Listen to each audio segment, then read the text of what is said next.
Olá, meu nome é Tauana, conhecida como professora Tal, e eu te ajudo a passar em cálculo estudando 50% menos tempo. Bem, hoje eu vim falar para vocês os 5 principais erros de todo estudante de cálculo.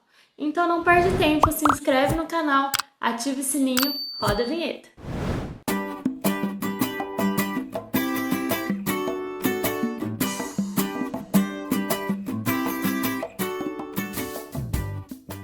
Erro número 1, não prestar atenção na aula. Esse é o erro que gasta mais tempo na sua vida. Por quê? Quando você não presta atenção na aula, você vai ter que aprender sozinho em casa depois. E isso dificulta muito a sua vida. Por quê? Se é difícil aprender com o professor, imagina sozinho, não é mesmo? Então eu quero que você faça o quê?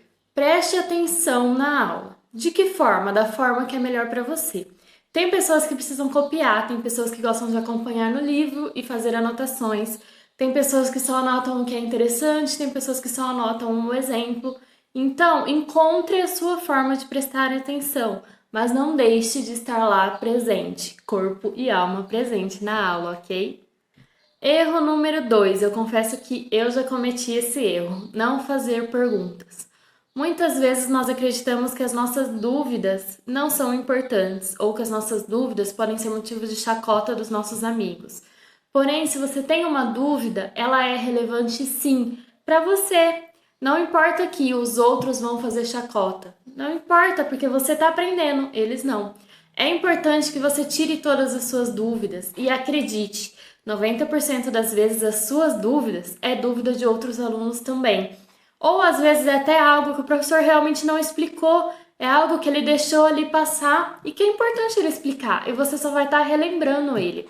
Ou você está com dúvida em uma determinada passagem que pode ser uma matemática básica, e ao ele falar para você, isso daqui é uma divisão de frações, você tem como buscar, como você aprender isso por fora e não ter aquela dúvida novamente. Então não deixe de fazer as suas perguntas em salas de aula. A sua pergunta é sim muito relevante. A sua dúvida é importante, não tem por que você guardar para si mesmo. Se por algum motivo essa sua dúvida gerou um desconforto para você, o culpado são eles, são os seus colegas, é o seu professor se ele não te dá atenção. Não é sua, ok? O seu professor está lá para resolver as suas dúvidas. Erro número 3, não fazer a lista. O professor vai lá e te entrega uma lista gigantesca. Você olha para ela e fala: não tem como eu fazer tudo isso.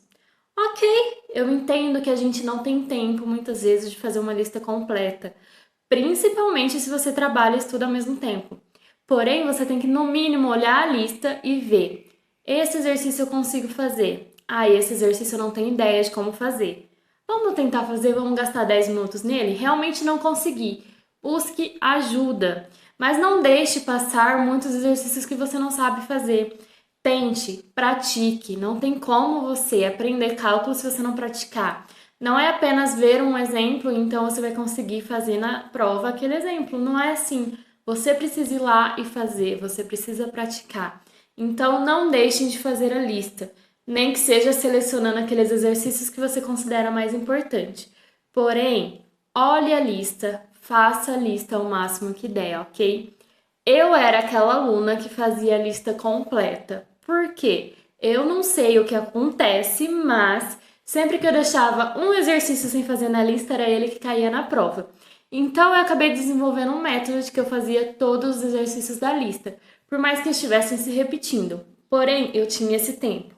Espero que vocês tenham. Se você não tem, use esse método que eu falei. Olhe a lista, vê o que você consegue fazer facilmente e o que você não consegue é que você vai dar mais atenção naquilo, ok?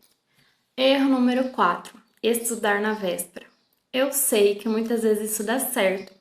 Eu fiz isso muito na minha graduação, com matérias que eu tinha mais facilidade ou que eu realmente não tinha tempo. Porém, isso geralmente não dá certo. Por quê? As matérias de exatas não adianta só a gente assistir a aula, embora isso seja extremamente importante. Nós precisamos praticar, então nós precisamos aprender a teoria, ver exemplos e fazer exercícios. Como eu disse, um dos erros é não fazer a lista. E se a gente deixa? E se a gente deixa para fazer tudo isso na véspera da prova, o nosso cérebro não tem tempo de assimilar tudo isso e a gente não consegue desenvolver o raciocínio para resolver exercícios. E por isso que mesmo estudando muito na véspera, por mais que a gente estude 24 horas seguidas, a gente não consegue ir bem na prova.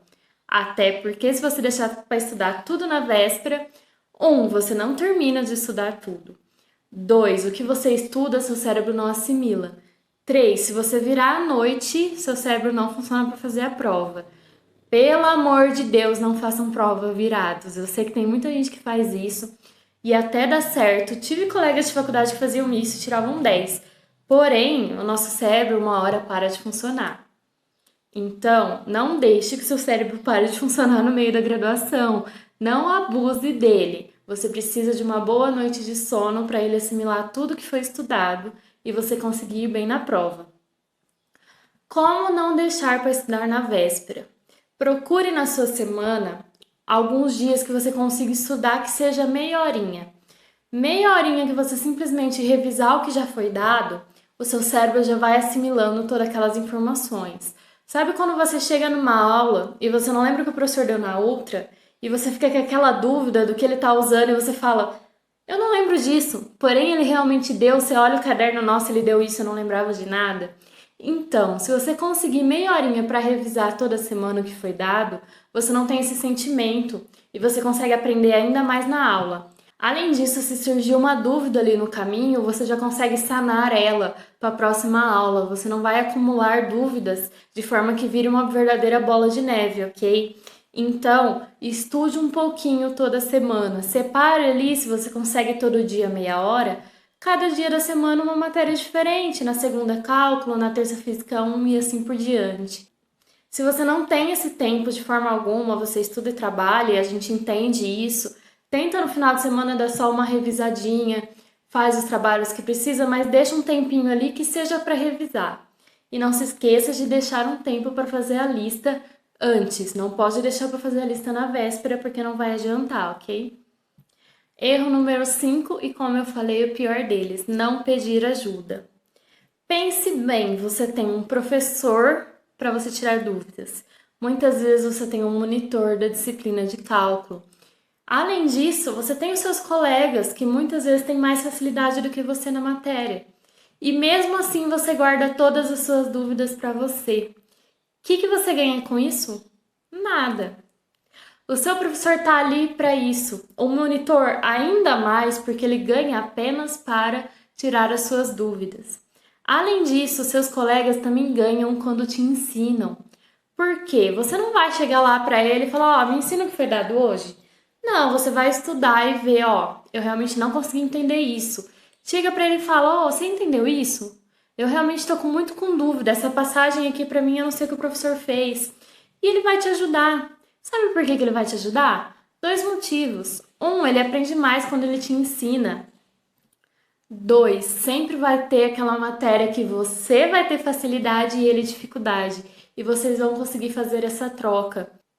Então, quando você pede ajuda, você não está implorando por nada. Você está simplesmente fazendo uma troca. O seu professor e o seu monitor estão ali para isso.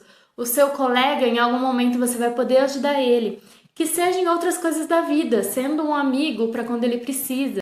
Não deixe de pedir ajuda por vergonha ou por achar que você é burro e todo mundo é inteligente. Imagina se fosse assim, então todo mundo ia passar e só você ia ficar para trás. Mas não é isso que acontece, não é? Geralmente, a turma inteira tem dúvida. Gente, o professor não sabe de tudo. Imagina os alunos. Então, a sua dúvida sempre é relevante. E pode ser que seu colega consiga te explicar. Ou simplesmente ele também não entendeu e vocês conseguem sentar e descobrir juntos o que não conseguiriam descobrir separados. Ou simplesmente vocês se juntam e falam, realmente isso aqui não está claro. E busca o professor, busca um monitor. Mas não deixe de buscar alguém. Agora, muitas vezes a gente recorre a essas pessoas, porém ninguém consegue nos explicar de uma forma que seja claro. Ou realmente a gente não tem acesso, nós não temos acesso ao nosso professor, não existe um monitor. Muitas vezes a nossa turma é online, nós nem conhecemos a turma, ou seja, não temos como pedir ajuda para os nossos colegas. O que você pode fazer? Existem professores particulares que trabalham apenas com isso, apenas clareando as suas dúvidas. Eu digo de coração, vale muito a pena pagar por um professor particular se você não consegue tirar suas dúvidas com ninguém. Por quê? O professor particular, ele faz isso o dia inteiro. Eu, por exemplo, se o aluno falar para mim, eu estou fazendo cálculo, estou com dificuldades em limites, eu já sei quais são as dúvidas dele. Eu já sei o que eu preciso ensinar para sanar essas dúvidas. Eu já sei o tipo de raciocínio que ele precisa usar e o que eu preciso ensinar para ele para que isso aconteça. Além disso, eu sei o raciocínio que ele vai precisar daí para frente. Então eu consigo dar um direcionamento nos estudos dele absurdo. Outra coisa, eu sei que os professores mais cobram em uma prova. Então eu consigo te falar, ó, esse exercício não é tão importante. Vamos fazer esse? Você precisa saber fazer esse. Se você não saber fazer esse, provavelmente vai cair na prova e você vai errar. Eu sei dar esse direcionamento e qualquer professor que realmente trabalhe com cálculo, ele vai saber te falar, ó, os professores gostam de cobrar isso, os professores gostam de cobrar aquilo. Essa parte só se o professor for muito chato para cobrar. A gente já sabe isso com muitos anos de prática. É igual você, se você fizer cálculo umas 5 vezes seguidas, você já sabe que vai cair na prova. Você já vai saber o que você precisa para passar nela, não é? Você só precisa aprender aquilo. E o professor particular vai conseguir te dar esse direcionamento e, além disso, ele vai conseguir te explicar de 500 formas possíveis até que você compreenda. Se o seu professor particular te explica sempre da mesma forma e mesmo assim você não aprende, procure outro. Em algum momento você vai encontrar um professor que vai te explicar de várias formas e uma delas vai te ajudar, ok? Nesse vídeo eu trouxe para vocês os 5 erros principais de um estudante de cálculo. Erros, inclusive, que eu cometi e que eu quero de verdade que vocês não cometam mais. Deixa aqui nos comentários para mim, quais erros vocês cometiam e vão tentar não cometer mais? Me contem. Além disso, se inscreve no canal, ativa o sininho, não deixe de ver tudo que sai aqui no canal porque é feito de coração para vocês. Até uma próxima! Ai, que coceira.